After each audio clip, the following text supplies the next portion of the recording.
Assalamualaikum dan salam sejahtera. Nama saya Nur Salamia binti Muhammad Sharifuddin, Nombor matric D2016-2007-6354, SMP Geografi di semester 7.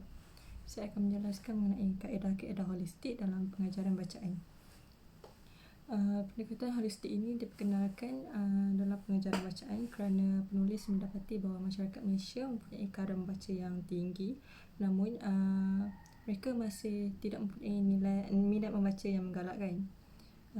Pendekatan holistik ini merupakan kemampuan untuk menggabungkan keseluruhan kemahiran berbahasa, iaitu mendengar, bertutur, membaca, menulis dan juga berfikir. Ada lima, iaitu membaca, menulis, berfikir, mendengar dan juga bertutur.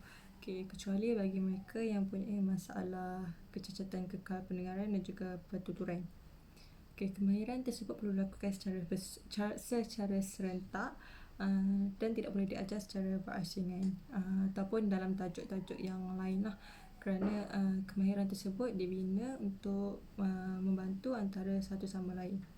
Oleh itu, untuk membantu para pelajar membina dan juga menguasai literasi bahasa, guru perlu mengambil kira bahawa setiap komponen kemahiran yang dinyatakan tadi, yang 5 tu, tidak boleh diabaikan. Terdapat 8 teknik membaca dalam pendekatan holistik. Yang pertama ialah membaca secara bebas. Membaca secara bebas ni apabila guru akan menyediakan bahan bacaan dan pelajar boleh memilih bahan bacaan mereka sendiri. Aktiviti membaca secara bebas ini boleh dilakukan di dalam bilik darjah ataupun perpustakaan. Kemudian aktiviti membaca ini juga akan dikawal oleh guru seminima yang boleh, dan juga guru akan memberikan arahan awal kepada para pelajar untuk membuat persediaan sebelum membaca. Contoh membaca secara bebas ialah dengan melakukan aktiviti nilam.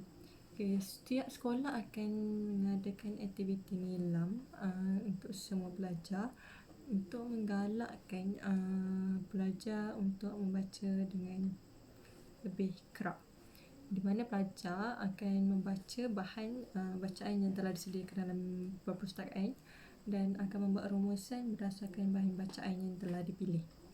Seterusnya, guru akan menyemak rumusan yang telah dilakukan oleh pelajar.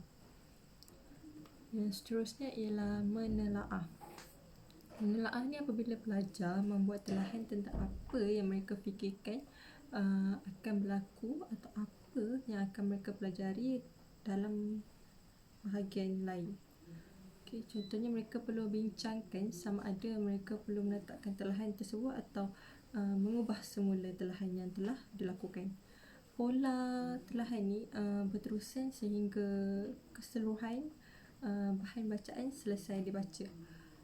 Contoh menelaah ialah melalui gambar rajah ataupun carta ahli. Yang seterusnya ialah membaca secara senyap.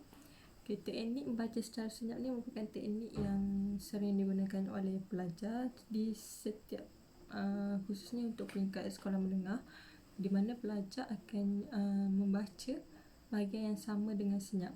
Guru akan memberikan petikan ataupun bahan bacaan yang sama kepada setiap pelajar, dan setiap pelajar akan baca bahan tersebut dengan senyap. Pelajar boleh berbincang, bertindak balas dan semak telahan tu sesama sendiri. Kemudian setelah selesai membaca secara senyap, pelajar boleh membuat ringkasan dan juga ceritakan semula apa yang telah dibaca kepada guru serta rakan sekelas lah. Yang teknik membaca yang seterusnya ialah meringkas dan juga bertindak balas. Meringkas dan bertindak balas ni setelah pelajar selesai membaca keseluruhan petikan, pelajar akan meringkas kembali apa yang telah dibaca. Kemudian setelah meringkas apa yang telah dibaca, pelajar akan bertindak balas dengan membincangkan apa yang dirasakan terhadap bacaan tersebut dan tentukan apa yang perlu dilakukan. Contoh bertindak balas yang boleh dilakukan oleh pelajar setelah meringkaskan menggunakan bahan bacaan berikut ialah dengan menulis ringkasan, melukis suasana, adaptasi kembali menggunakan secara lakonan ataupun drama, ataupun ulas kembali dalam bentuk dalam bentuk sajak ataupun puisi. Teknik membaca yang seterusnya ialah membaca secara berkooperatif. Membaca secara berkooperatif ni merupakan satu kaedah membaca yang dijalankan secara berkumpulan. Setiap kumpulan terdiri daripada 4 hingga 5 orang sahaja. Pelajar akan diberikan bahan yang tertentu untuk sesi membaca, di mana contoh ada 4 orang dalam kumpulan, setiap seorang akan dapat bahagian masing-masing. Kemudian mereka akan baca petikan tersebut, bahagian masing-masing. Kemudian di penghujung, apabila mereka semua selesai membaca, mereka akan setiap orang akan menceritakan kembali apa yang telah dibaca. Kesimpulan untuk bahagian yang telah dibaca, setiap bahagian yang telah dibaca. Kemudian mereka akan gabungkan dan akan ceritakan kembali keseluruhan bahagian tersebut, kesimpulan untuk keseluruhan bahagian tersebut kepada ahli kumpulan besar yang lain. Berikut merupakan contoh membaca secara berkooperatif. Teknik membaca ini boleh menggalakkan interaksi antara kumpulan. Yang seterusnya ialah membaca secara lantang. Membaca secara lantang ni selalunya digunakan oleh pelajar sekolah rendah, di mana seorang ketua akan membaca secara lantang bahagian awal teks. Kemudian pelajar lain akan ulang bacaan yang dibaca oleh ketua secara beramai-ramai. Di mana kemudian selepas selesai aktiviti bacaan itu, pelajar boleh berbincang, bertindak balas dan juga semak kembali telahan bersama guru. Kaedah ini boleh digunakan jika bahan bacaan tersebut mengandungi banyak istilah, konsep dan juga perkataan yang rumit. Dia boleh membantu pelajar yang kurang fasih untuk membaca untuk membaca dengan lebih baik. Syarat untuk membaca secara lantang ini ialah suara ketua yang membaca itu perlulah dibaca dengan lantang, jelas, terang dan juga nyata. Yang seterusnya ialah membaca dengan panduan guru.